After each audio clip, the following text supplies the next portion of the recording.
जय संविधान, जय भीम, महात्मा गांधी की जय, गोडसे मुर्दाबाद। हम माननीय मोदी जी से सारे विपक्षी दल, देश के 142 करोड़ लोग संवेद स्वर में, एक स्वर में ये कह रहे हैं कि आज की दुखद परिस्थिति में, आज इस विपत्ति के काल में माननीय मोदी जी हमारा नेतृत्व करें, हमें रास्ता दिखाएं, देश को रास्ता दिखाएं और पाकिस्तान जो लगातार हमारे देश के अंदर आतंकवादी हमले करवा रहा है उसे मुंह तोड़ जवाब दें और उसे धूल चटा दें। और इस मामले में पूरे देश के अंदर से एक ही स्वर आ रहा है कि मोदी जी हम आपके साथ खड़े हैं। पहले पठानकोट हुआ, उरी हुआ, फिर पुलवामा हुआ, फिर ये पहलगांव हुआ, सारी घटनाएं घटी। देश के अंदर ये पता चलता अगर हमको कि ये जो घटनाएं हुई, ये पाकिस्तान की हिम्मत कैसे हो जाती है, ये पाकिस्तानी आतंकवादियों की हिम्मत कैसे हो जाती है कि हमारे देश की वीर सेनाओं के सुरक्षा घेरे में जो हमारी सीमाएं हैं उसके अंदर घुस कैसे जाते हैं और हमारे देश के महत्वपूर्ण ठिकानों पे आक्रमण कैसे करते हैं। ये हम सिविलियन जानना चाहते हैं, हम ये आम नागरिक जानना चाहते हैं। हम लोग आर्मी के डिफेंस के लोग तो है नहीं, हमें नहीं पता और ना हम जानना चाहते हैं। ये हमारे वीर सैनिकों के ऊपर है, हमारी सेनाओं के ऊपर है। माननीय मोदी जी आपके हाथ में है, लेकिन क्या आपको नहीं लगता ये हमारा जानने का अधिकार है, देश के लोगों को जानने का अधिकार है कि जब ये सरकार कहती है कि कश्मीर शांत हो गया है, कश्मीर के अंदर कानून व्यवस्था बहुत बढ़िया हो गई है, आतंकवादियों की कमर हमने नोटबंदी से तोड़ दी है, धारा 370 हटा के हमने आतंकवादियों को खत्म कर दिया है, ऐसे समय में वो लोग बेचारे जो वहां पर्यटक बन के गए थे इस आश्वासन पे कि वहां की स्थिति बेहतर हो गई है, अगर उन पे कायराना हमला होता है पाकिस्तानी आतंकवादियों द्वारा, तो क्या हमारी ये मांग जायज नहीं है? क्या हमें ये जानने का अधिकार नहीं है कि ये कैसे हुआ, क्यों हुआ, किसने किया, कैसे किया? क्या अपनी देश की सरकार से लोकतंत्र के अंदर हमारा जानने का अधिकार नहीं है, नागरिक का जानने का अधिकार नहीं है कि जहां सुरक्षा व्यवस्था इतनी चौकस थी, इतनी चौकमंद थी, जहां परिंदा भी पर नहीं मार सकता था, सबसे ज्यादा सिक्योर्ड एरिया पूरे हिंदुस्तान में कोई है तो कश्मीर है, वहां पे इस प्रकार से निहत्थे पर्यटकों को गोलियों से भून दिया गया, कोई प्रतिरोध नहीं हुआ, कोई काउंटर गोली नहीं चली, वो आए, गोली मारी और भाग गए और 10 दिन हो गया अभी तक पता भी नहीं चला, वो पकड़े भी नहीं गए। कुछ लोगों के घर तोड़े गए, लेकिन जिनके घर तोड़े गए वो आतंकवादी थे ये तो जांच से पता चलेगा ना। तो क्या मोदी जी और देश की सरकार से हम लोग अगर ये जानना चाहते हैं कि अगर पुलवामा के अंदर एक जांच हो गई होती, हमको ना बताई गई होती, राष्ट्रीय सुरक्षा के मसले में हम नहीं चाहते कि कोई हम हस्तक्षेप करें या टांग अड़ाएं, लेकिन जांच तो होती और जांच से न्यायिक जांच होती, पुलिस जांच होती, एडमिनिस्ट्रेशन द्वारा कराई गई जांच होती, जेपीसी की जांच होती। लेकिन अगर ये पता चल गया होता ये जो पुलवामा के अंदर हुआ था और जिसके बारे में सतपाल मलिक कहते हैं, क्या कहते हैं, क्यों कहते हैं, सत्य कहते हैं, असत्य कहते हैं, मुझे नहीं पता, मैं उसकी पुष्टि नहीं कर सकता, लेकिन कुछ कहते हैं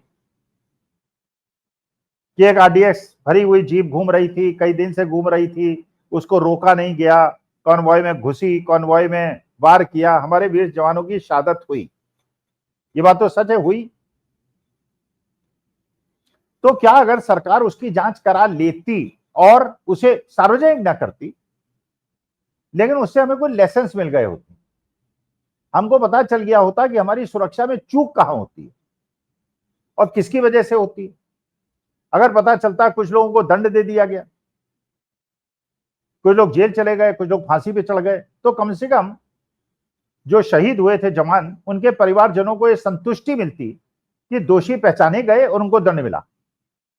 लेकिन पुलवामा के अंदर हमें तो आज तक नहीं पता चला, 6 साल हो गए, क्यों हुआ, कैसे हुआ, किसने किया, किसकी वजह से हुआ। अच्छा, अब ये दोबारा घटना हो गई पहलगांव के अंदर। फिर हम लोगों की वही मांग है, आप सार्वजनिक मत कीजिए, न्यायिक जांच कराइए, जैसी जांच कराइए, लेकिन ये बताइए या अपने अंदर पता चलाइए ऐसी सुरक्षा चूक कैसे हुई। एक सार्वजनिक स्थल पे और एक बहुत सेंसिटिव एरिया पे, एक सेंसिटिव स्टेट में इस प्रकार की घटना हुई और उसके बाद जांच होगी कि नहीं होगी?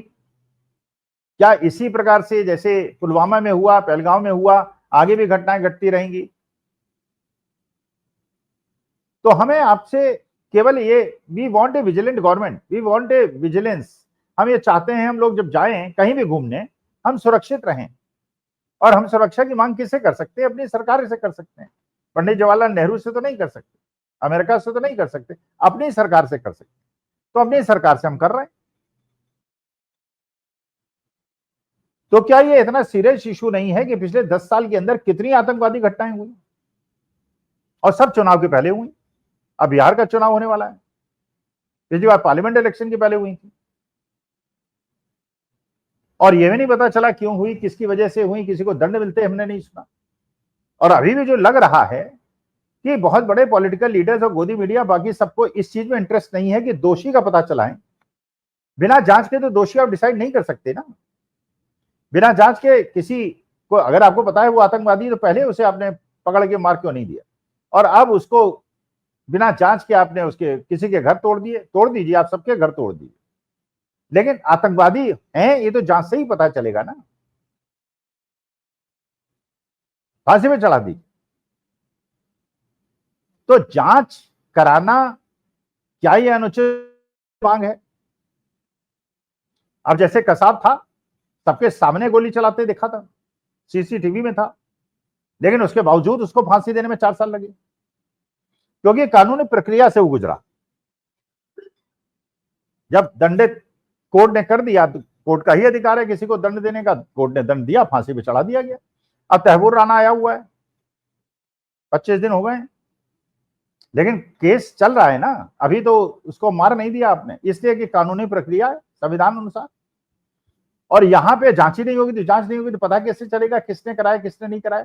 कहीं निर्दोष तो दंड नहीं पा रहा, कहीं दोषी तो नहीं छूट रहे, क्योंकि कानून तो ये कहता है कि 100 दोषी बच जाए लेकिन एक निर्दोष नहीं फंसना चाहिए। तो दोषी निर्दोष का पता तो जांच से चलेगा ना, क्या जांच कराना उचित नहीं है? तो अच्छा, इसको वैसे दिखाया जा रहा है कि जैसे कोई इशू ही नहीं है। कहीं बिहार इलेक्शन में कोई जा रहे हैं, कहीं केरला में पोर्ट जो है उसका उद्घाटन हो रहा है, वो अडानी जी का पोर्ट है, वहां पे शशि थरूर साहब बैठे हुए हैं और ये बताया जा रहा है कि विपक्षियों के सीने में सांप लौट रहे हैं। अरे यार, इस समय पक्ष का सवाल ही नहीं है, इस समय चुनाव का सवाल ही नहीं है, इस समय तो देश के सामने एक आपदा है और देश चाहता है निर्णायक युद्ध हो, पाकिस्तान को धूल चटाई जाए और एक जांच हो, पता चले कि ऐसा क्यों हुआ। जो लोग बेचारे निर्दोष बने हैं, अब वो हरियाणा की बिटिया भी ये कह रही है, शुभम द्विवेदी के पिता और उसकी पत्नी भी यही कह रही है, हम चाहते हैं कि जो दोषी है उनको दंड मिले। दंड तो तब मिलेगा जब जांच होगी, और बिना जांच के आप किसी को दंड दे देंगे तो दोषी को दिया या निर्दोष को दिया, ये देश को कैसे पता चलेगा? तो मेरे ख्याल से, मेरा व्यक्तिगत विचार है कि एक जांच हो, उच्च स्तरीय जांच हो, जनता के बीच में ना बताया जाए, अगर राष्ट्रीय हित में उसको बताना नहीं है, लेकिन जांच हो और उसके बाद कोर्ट प्रोसेस में, ताकि उन लोगों को फांसी पे चढ़ा दिया जाए जिन्होंने पुलवामा कराया था और पहलगांव कराया था। लेकिन पुलवामा में कुछ नहीं पता चला, 6 साल हो गए, और अगर पहलगांव में पता नहीं चलेगा तो फिर देश की जनता को समस्या होगी। इसलिए निवेदन है, माननीय प्रधानमंत्री का सब इज्जत करते हैं, आज की तारीख में सब उनके पीछे खड़े हैं, सब उनके साथ खड़े हैं, राजनीति को छोड़ें, चुनाव को छोड़ें और ये मुद्दा जो है इसको प्रायोरिटी पे सॉल्व करें। नमस्कार, धन्यवाद और प्रणाम।